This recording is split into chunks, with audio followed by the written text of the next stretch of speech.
Salut à tous, on se retrouve aujourd'hui pour parler du Paris Saint-Germain ce jeudi 8 juin et on commence directement avec Lionel Messi.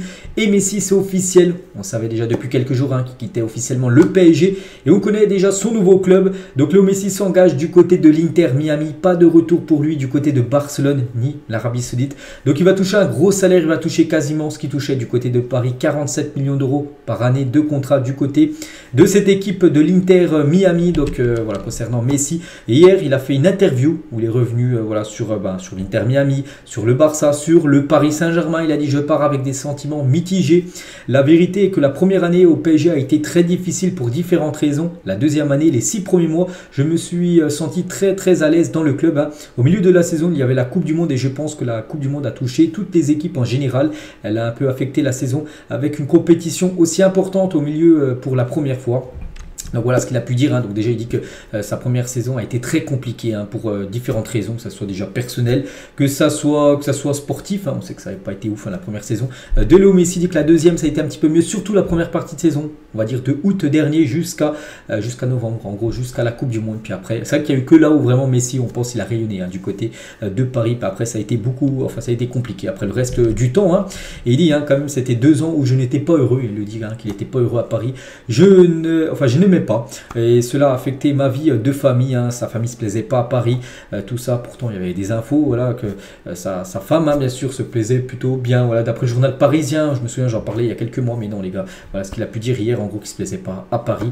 Donc voilà, il envoie un petit pic quand même au PSG. Bon, il dit la vérité, s'il se plaisait pas, il se plaisait pas, mais bon voilà, c'est pour ça que c'est mieux pour tout le monde déjà qu'il ait quitté le PSG. De toute façon tout le monde voulait son départ. Moi le premier, je l'avais dit déjà depuis pas mal de temps, et on lui souhaite bien sûr bonne chance à Léo Messi. Ça reste bien sûr, même si on va retenir son parcours du côté du PSG, on va dire un parcours où on attendait plus, décevant. On va lui souhaiter bien sûr bonne chance pour la suite de sa carrière, parce que ça reste quand même un immense footballeur, peut-être le plus grand de tous les temps. Et toujours avec lui, donc il pourrait faire ses débuts avec l'Inter Miami, donc ce nouveau club le 21 juillet prochain. Donc ça sera 20h française. Donc déjà tous les billets pour ce match ont été vendus du côté de cette équipe de l'Inter Miami. C'est surprenant les gars, quand même ils quittent des clubs comme le Barça qui joue à chaque fois le titre, on va dire en Liga. Le PSG qui joue le titre à chaque fois en Ligue 1 du côté de l'Inter Miami, parce qu'il y a 2 conférences, donc il y a 2 groupes, et ils sont 15e, ils sont derniers en gros du championnat, cette équipe de l'Inter Miami. Donc voilà, concernant le futur de Messi. Toujours un petit peu avec lui les gars, donc il a aussi négocié un petit peu j'ai dit il va toucher 47 millions d'euros, mais il va aussi quelques pourcentages qui vont augmenter bien son salaire. Donc un pourcentage sur les abonnements au MLS Saison Pass d'Apple TV directement versé par Apple, et ça il touchera peut-être un pourcentage, je sais rien, parce que là on pense qu'il y a pas mal de personnes qui vont s'abonner au MLS Saison Pass pour regarder les matchs de l'Inter Miami. Vu que Messi va jouer, il touchera un pourcentage par rapport à ça. Il va toucher aussi un pourcentage sur les ventes de maillots de la franchise directement versé par Adidas. N'oubliez pas que Messi, ce sponsor c'est Adidas, et voilà, donc il va toucher aussi sur, on pense qu'il y aura beaucoup de maillots qui vont être vendus. Ça se trouve peut-être c'est un record, certainement un record du côté de l'Inter Miami par rapport à la vente de maillots. Avec le flocage Messi, il va toucher un pourcentage par rapport à ça, et possibilité aussi d'acquérir une franchise de MLS à la fin de sa carrière. Donc un peu comme Beckham, maintenant son propriétaire là, il va peut-être acheter aussi un club, voilà, ça peut être aussi une option. Donc voilà, il a négocié quelques options, on va dire quand même. Léo Messi, c'est ça qui rejoint David Beckham. David Beckham est le propriétaire de cette équipe de l'Inter Miami, qui est une équipe jeune. Donc voilà, n'oubliez pas que Beckham était venu là, c'était à peu près, je sais pas, 3-4 mois, j'en sais rien. Il était venu à Paris les gars, pour un entraînement du côté du camp des loges, et bien sûr il a pu faire une photo avec Messi. Peut-être il se parlait déjà peut-être à ce moment là, parce que Beckham, c'est qu'il a toujours rêvé d'amener Léo Messi du côté de son équipe de l'Inter Miami. Donc voilà ce qu'il va dire sur Messi. Donc voilà, on lui souhaite une bonne chance. On va parler de Neymar les gars, qui s'est proposé au Barça après la décision de Messi, annonce sport. Parce que Neymar, on sait qu'il a des envies de départ. Et c'est vrai que vu que Messi ne va pas du côté du Barça, donc Neymar se dit, voilà, peut-être je vais me proposer au FC Barcelone, peut-être ils vont vouloir du coup me prendre.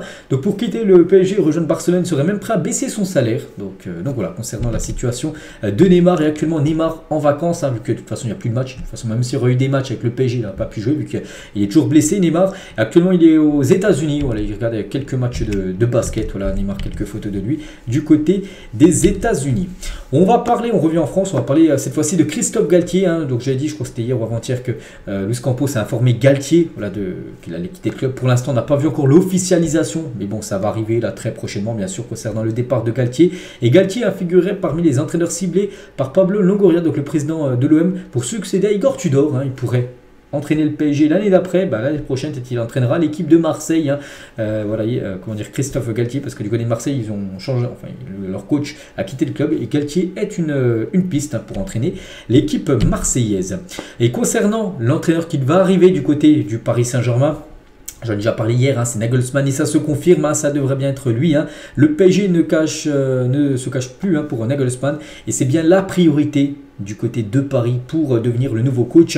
Donc néanmoins la finalité du dossier ne sera pas imminente, donc voilà, ça sera peut-être pas aujourd'hui. Après voilà, il faut déjà avoir un accord, tout ça, puis après voilà, ça va se faire. Donc ça devrait être Nagelsmann, l'entraîneur du Paris Saint-Germain. Nagelsmann a déjà commencé à réfléchir au contour de son futur effectif, parce que bien sûr il va arriver, il va avoir des joueurs en tête, des projets en tête, tout ça, ce qu'il va vouloir faire du côté de Paris, et au nom qu'il pourrait proposer à Luis Campos, parce que aussi Luis Campos va faire, c'est lui qui fait les démarches du recrutement, et aussi Nagelsmann veut lui dire tiens, moi je veux ce jour-là qui pourrait être bien pour mon projet du Paris Saint-Germain. Donc voilà, on pense à un joueur, les gars, on pense à Lucas Hernandez, qu'il a coaché bien sûr du côté du Bayern, vu qu'il a été licencié par cette équipe là il y a quelques semaines. Une rencontre entre les dirigeants du Bayern et Lucas Hernandez a eu lieu hier, donc c'est bon du côté de l'Allemagne. Une décision finale est imminente. Le Bayern ne veut pas perdre Hernandez gratuitement l'année prochaine, donc ils veulent une décision claire maintenant, le prolonger ou vendre. C'est vrai qu'il est en fin de contrat en juin 2024, c'est pour ça que du côté du Bayern il faut trancher, soit le joueur il accepte parce que le Bayern veut le prolonger, soit il accepte de prolonger, soit il quitte le club, parce que sinon il quitterait le club libre la saison prochaine. Et donc voilà, concernant la situation d'Hernandez, et bien sûr dans la tête de Nagelsmann, il aimerait faire venir le défenseur français du côté de Paris. Toujours avec les infos mercato, donc l'intérêt du PSG pour Marcus Thuram est concret, les négociations vont bientôt se poursuivre. D'autres clubs sont aussi dans la course pour l'attaquant, je sais aussi que je crois il y a l'Inter Milan aussi intéressé par Marcus Thuram, donc voilà, le PSG bien intéressé, bien sûr, par ce joueur qui est en fin de contrat avec son équipe de Gladbach. Concernant Marco Asensio, c'est qu'on n'a toujours pas vu, lui et Ugarte, on n'a toujours pas vu l'officialisation des deux premiers recrues du côté du PSG. Bon, ça va arriver très prochainement. Et Paris a convaincu Asensio de rejoindre le PSG en lui assurant qu'il serait une pièce centrale du projet. Donc en gros, le PSG lui a quasiment garanti, enfin Luis Campos, qui gère le recrutement, lui a garanti du temps de jeu. On verra, j'espère pour lui qu'il en aura la saison prochaine. On verra, parce que s'il y a meilleur que Marco Asensio, il sera peut-être utilisé en super sub la saison prochaine. Concernant Renato, trop souvent blessé, rarement convaincant quand il a joué, est ouvert un départ, même s'il aimerait rester du côté de Paris. Il est persuadé qu'il peut mieux faire, mais pas sûr qu'il aura l'occasion de le prouver au Paris Saint-Germain. C'est vrai que ça a été une saison compliquée pour Renato, surtout par rapport aux blessures. Quelques aussi infos concernant des joueurs. Tiens, Carlos Soler, les gars, piste en Espagne, il a déçu depuis son arrivée, c'est vrai. Renato, qu'on a parlé, beaucoup trop blessé, le milieu est ouvert un départ, même s'il restait, serait pas... il pourrait rester bien sûr. Hugo Ekitike, donc le français, souhaite rester, mais le PSG lui ouvre la porte pour un départ. Icardi non conservé, Leandro Paredes non conservé. Les joueurs qui pourraient rester car leurs situations sont complexes, comme Achraf Hakimi, les gars, il apprécie le club mais s'est senti moins à l'aise ces derniers mois. Sa vie extra-sportive est aussi agitée, avec problème avec son ex-femme, puis aussi il avait eu des problèmes avec une affaire de viol, tout ça. Achraf Hakimi, c'est peut-être pour ça que ça l'a un petit peu perturbé, on va dire, ces derniers temps. Verratti aussi, s'il manifeste une envie de départ, il ne sera pas retenu par le PSG. Il semble néanmoins vouloir rester du côté de Paris. Concernant Neymar, les prétendants ne sont pas nombreux pour l'accueillir. Peut-être le Barça, les gars, comme j'ai dit tout à l'heure, avec la non-arrivée de Léo Messi, ça peut peut-être faire bouger les choses concernant Neymar. Donc voilà le point, on va dire, sur quelques joueurs parisiens. Concernant Ochoa, donc, est envisagé comme doublure à Donnarumma au PSG compte tenu de la situation de Sergio Rico, qu'on va parler là juste après. C'est vrai que voilà, Sergio Rico, même s'il se rétablit, on espère bien sûr, c'est compliqué pour lui de reprendre une carrière de footballeur. Il pourra peut-être reprendre le football d'ici un an, parce que là il va vraiment mettre du temps bien sûr à se guérir, se remettre sur pied, on espère bien sûr pour lui. Et bien sûr le PSG devra chercher une autre doublure, et ça pourrait être pourquoi pas Ochoa, qui est un très bon gardien, un gardien tellement sous-côté, il pourrait même, je pense, être meilleur que Donnarumma du côté du PSG. Bref, bon, si bien du côté de Paris, ce serait pour de la doublure. Donc le portier mexicain est également aussi ciblé par Chelsea, là c'est Milan, mais le PSG aussi, je pense que devrait se positionner sur ce gardien qui est vraiment un énorme gardien. Et concernant Sergio Rico, des nouvelles, les gars. Donc l'hôpital où il est actuellement, donc ils ont communiqué, donc l'équipe médicale a arrêté complètement la sédation de Sergio Rico et pour le moment son état évolue favorablement. Bonne nouvelle, il demeure cependant grave, bien sûr c'est toujours grave ce qu'il a. Et Rico continue d'être placé en soins intensifs, mais voilà, son état s'améliore un tout petit peu et c'est bien sûr une très très bonne nouvelle. Une nouvelle tient aussi de Marco Verratti, qui n'est plus à Paris actuellement vu qu'il n'y a plus d'entraînement du côté de Paris. Et lui plutôt il s'entraîne avec l'Italie, parce que l'Italie qui va jouer là dans quelques jours une demi-finale de la Ligue des Nations. Et on finit les gars cet épisode aujourd'hui et on va faire le conseil de classe en gros du PSG Community. En gros ils ont mis chaque joueur, ils ont mis félicitations en gros, ils ont fait une grosse saison, mention honorable, c'est-à-dire une saison plutôt bonne, encouragement c'est dire moyen et avertissement c'est dire pas du tout une bonne saison. On va faire chaque joueur en gros. Donc Donnarumma, donc ce qu'il a le plus donc c'est encouragement, c'est dire moyen pour Donnarumma. Achraf Hakimi les gars c'est avertissement, mauvaise saison pour Achraf Hakimi. Sergio Ramos les gars c'est mention honorable, c'est dire c'est une bonne saison quand même, pas excellente mais une bonne saison pour Sergio Ramos. C'est pour ça que je trouve quand même que c'est dommage voilà que le PSG ne l'ait pas prolongé. On peut voir quand même qu'il y a beaucoup de votes par exemple Donnarumma il y a plus de 19 000 votes, à peu près 10 000 votes. On peut voir ce que pense tout simplement un supporter parisien de tous les jours cet effectif, on peut voir à chaque fois moi ce que j'ai mis, moi c'est où il y a le petit rond à chaque fois, donc moi j'ai mis pour Donnarumma honorable, encouragement pour Hakimi, belle saison on va dire pour Ramos concernant Marquinhos j'ai mis encouragement, la plupart ont mis avertissement, mauvaise saison pour Marquinhos.